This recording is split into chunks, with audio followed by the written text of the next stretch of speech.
Welcome to Bears in Exile. Today is Friday, February the 22nd, and this is a quick hit on the indexes.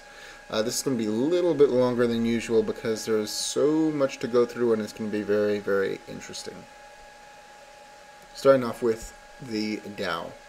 Very nice day, up 100 and almost 20 points. We were looking for a bounce up today, and that's exactly what we got, which is fantastic.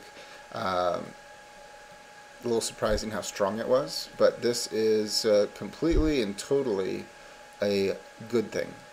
One of the things that does not appear on the Dow that we will see on some other charts is the halfway point of the big red candle from 2 days ago. I know it's not a gigantic red candle, but it's the best that we've had in a while. So that's what we have to work with.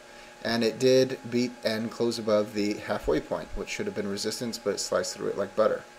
So on one hand, you would say, oh, that's good for the bulls. It got back inside the lower Bollinger Band. You'd say, oh, that's good for bulls. The important thing here is the recent high, which we are still a little ways away from. And the overall movement of everything. You can see that the CCI, which I pointed out last night, I didn't like that it was so low. It did get a nice bounce. These stochastics are trying to turn. The MACD histogram is ticking up, and you might look at these things and say, hey, we could be in for secondary correction, could bust out that top, and it's off to the races. Bears are crushed again. That is definitely a valid, possible interpretation. I am a little bit different in what I think about this. For one, we got another dark blip in the heat map thanks to the rapid move up, which is a strike against. You could look at this and say, oh, well, we've had that for a long time. Does it really matter? It does. Once you've had a reset, whereas you've lost some of it, it becomes more accurate. Because when you're fluctuating back and forth, that's when it does its best. So, anyways, we have that. It's minor. But we have the 14-day RSI moving average moving on down. That is the overall trend, and it is bad. We have the RSI still going down. We have the MACD itself still going down. And this MACD histogram, I think, is a little bit suspect. Because while you could have a partial secondary correction or a full secondary correction at this time, I think that this is a clip up on the MACD histogram, and then it will continue down to make a lower peak. Which, occasionally you can see it attempt to click back up and then it continues its down. I think that's what's going to happen at this time. But if it wants to get another lower high and create even more negative divergence, it's fine. But I personally believe that that's what's going to happen is it's going to click up and then click back down. And we see that actually in this formation currently already.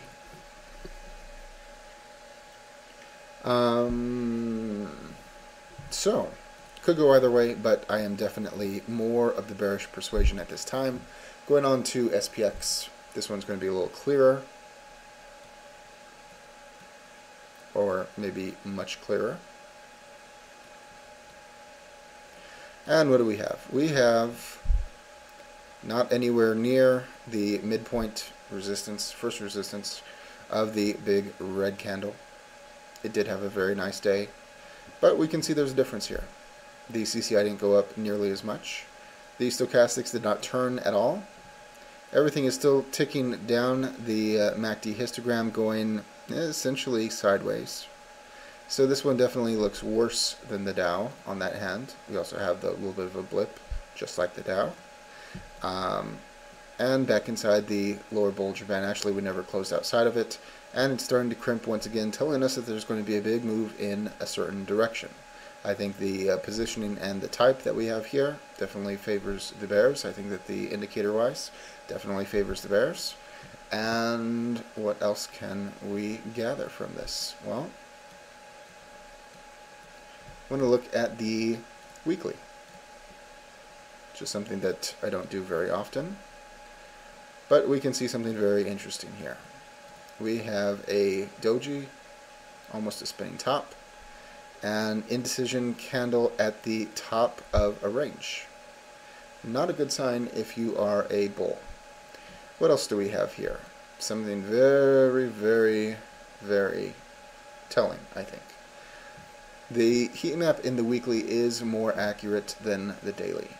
It does not give extended periods for the most part. They are rather short and pretty darn good. When we get green all the way to the top in both of the columns, it's something that should be looked out for.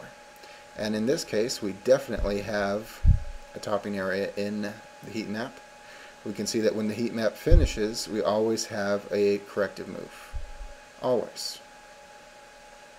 And the bottoms are very, very abrupt, or at least they have been for the last year and a half or so, which is all that I'm looking at the moment. Beyond that, the stochastics turning down from very, very high. CCI going down very, very high. The RSI is still in ascent, but here's something else that is massively telling. We're moving down on the MACD histogram. The MACD is still going up, but the MACD histogram is going down. We don't see many fake outs in the MACD histogram on the rise in the weekly time frame. So having it curl down here, very, very bad sign. Very bad sign. You see that right before every kind of a move down. Without, well, this one is kind of weird, but without exception, it always precedes it and always moves through it. So moving down, excellent. Yes, there's this one back here, which is really screwy, but I think that one is different. So anyways, you could say yes or no to that, but I think that it is definitely more plausible than not. So very nice on the weekly, in my opinion. And moving right along to the VIX. And the VIX did pull back, got back inside the upper Bollinger Band. We are not at the halfway point of the big green candle. We are just barely closed inside of the long-term moving average bar. Could be a warning sign, but I'm not going to overly concern myself with it at the moment because we already have another bottoming area setting up. And we still have the 14-day RSI moving average in ascent. Everything else is kind of choppy, down on the CCI, up on the RSI, mixed on the stochastics, sideways on the MACD, up on the MACD, MACD histogram going sideways, MACD still up.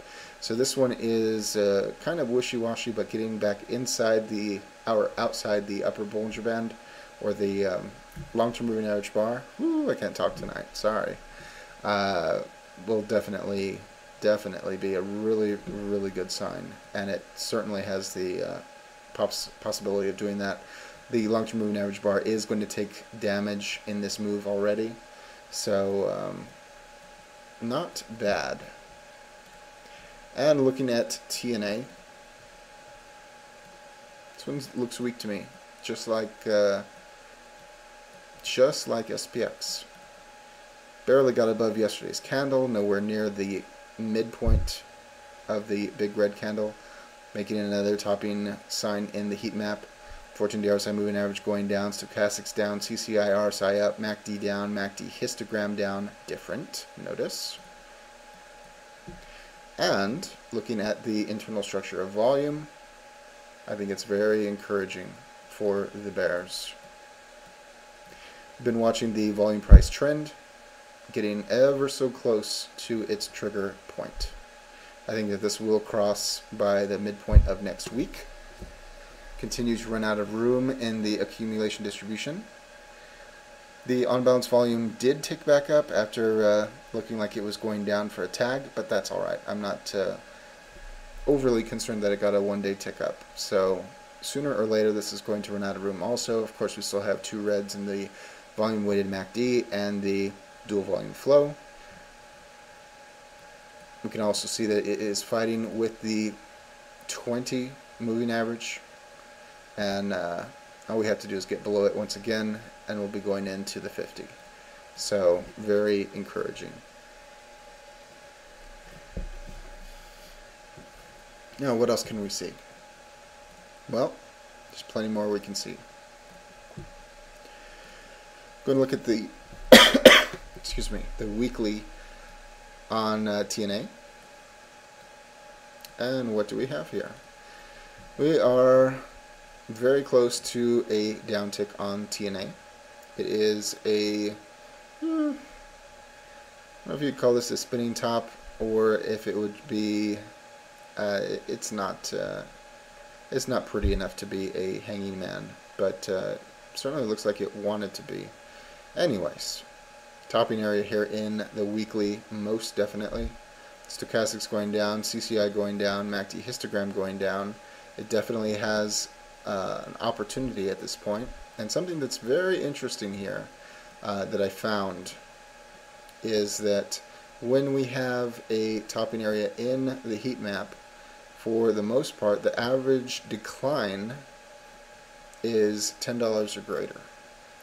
So, minor heat map topping area here, the move down was roughly 10 points. Same thing here, it exceeded 10 points. Same thing here, exceeded 10 points. And we're definitely in it here. And even back here in this massive melt up in 2010, when we'd get both of these channels all the way to the top in the green, you'd have a pullback. And in this case, it was 10 points. In this case, when it finished, was 10 points. On this one, more than 10 points, actually 20. And right here, more than 10 points. Every single time more than 10 points. And this is even more extreme than back here in 2010. So, something to consider, especially with the MACD histogram going down and the stochastics going down. I really like the setup.